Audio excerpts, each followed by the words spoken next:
Here's a small side story of the Reformation called the Anna Laminit story.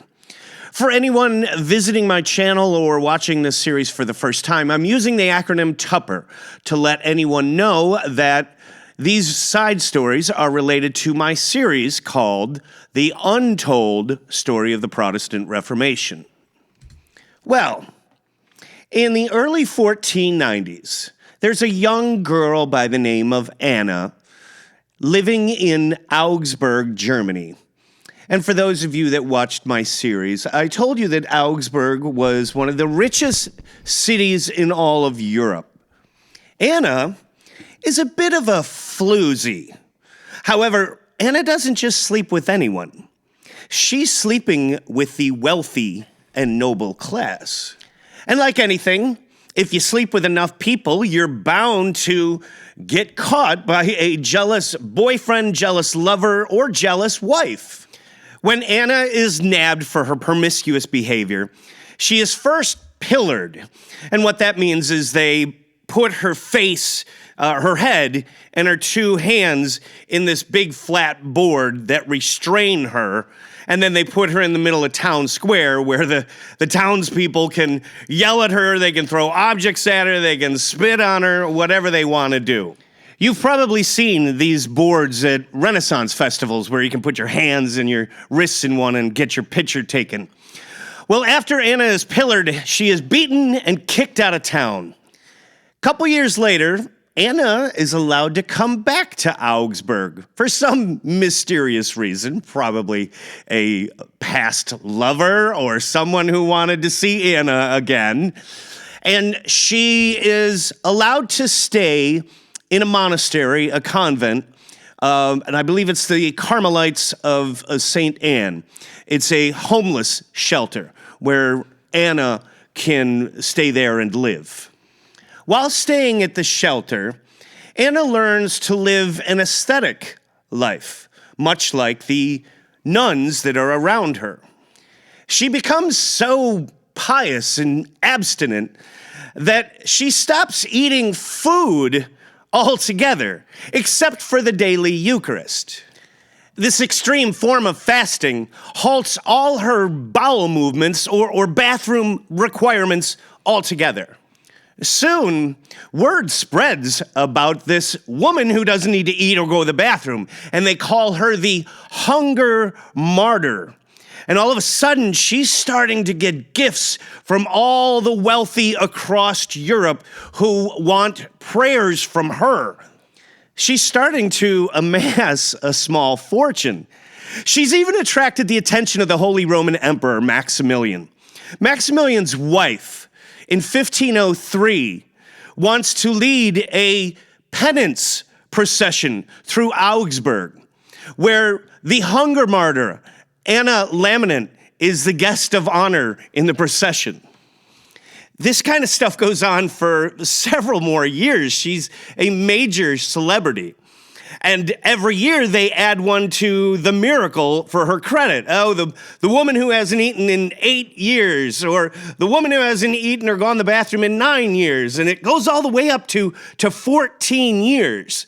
Finally, Maximilian, the Holy Roman Emperor at the time, who's still alive, he doesn't have much more time, but he is still alive. His sister is the Duchess of Bavaria, and she is Duchess Kunigunde. She has had enough of the charade, and she's going to call Anna's bluff. The Duchess prepares a room in a local convent for espionage by putting peepholes around the walls.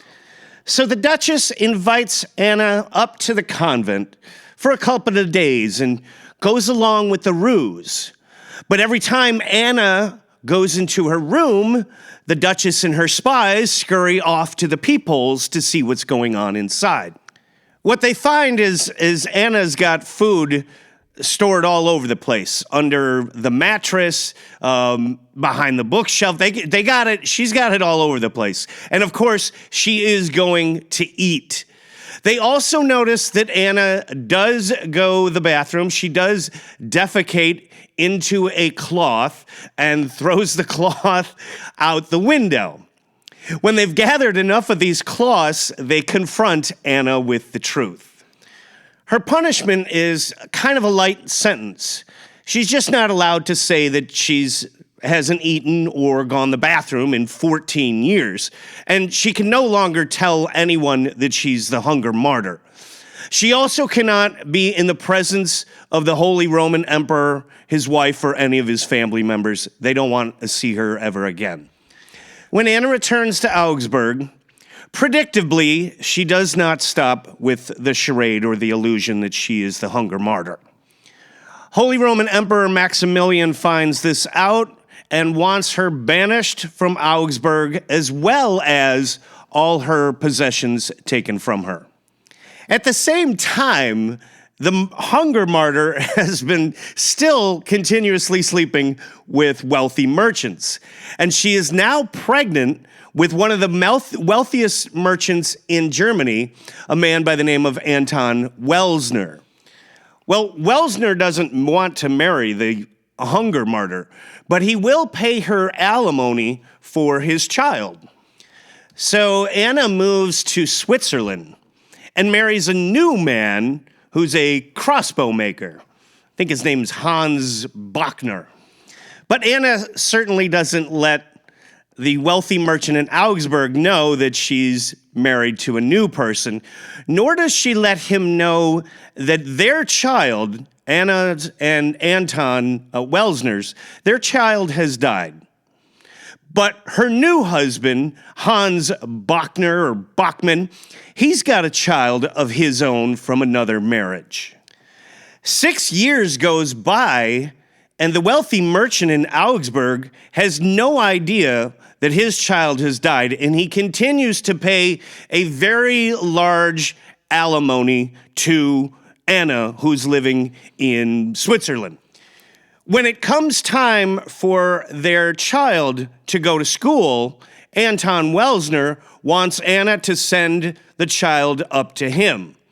Well, Anna doesn't have the child anymore, but she does have her husband's child, and she sends that kid up to Anton Welsner because Welsner's never seen the kid before. Unfortunately, the kid was unable to keep the facade going, and the whole thing falls to pieces. And they go arrest Anna, and I believe her husband, in Switzerland. She is tried for multiple fraud schemes, and she is sentenced to execution by drowning. They put her in a bag, tie the bag shut, and put her in a river tied to a bridge, and she died on May 4th, 1518. Martin Luther claims he met Anna Laminit in 1510. When he was returning from Rome, he stopped at Augsburg to visit her. That seems like something that you would think probably happened.